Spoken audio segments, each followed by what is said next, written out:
হরে কৃষ্ণ। আমি আগে থেকে ভগবানের জন্য অন্নটা বেড়ে নিয়েছি। এখন দিয়ে দেব ফুলকপির চপ বানিয়েছি, আর দিয়ে দিচ্ছি বেগুনের চপ বানিয়েছি, দিয়ে দিলাম। আর ধনে পাতার চাটনি করেছি, সেটা ভগবানের দিয়ে দিলাম। আর করেছি ফুলকপির রসা, ধনে পাতা দিয়েছি তার উপর দিয়ে, ভগবানের দিয়ে দিলাম। আর দিয়ে দিচ্ছি ভগবানের থাইতে আমিত্তি, ও যে নিয়ে এসছেন ভগবানের জন্য, দিয়ে দিলাম।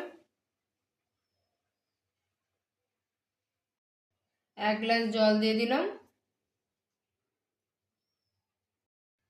আমি সবকিছুর উপর তুলসী পাতা অর্পণ করে দিয়েছি। এখন ভগবানের কাছে নিয়ে যাব থালি। হরে কৃষ্ণ।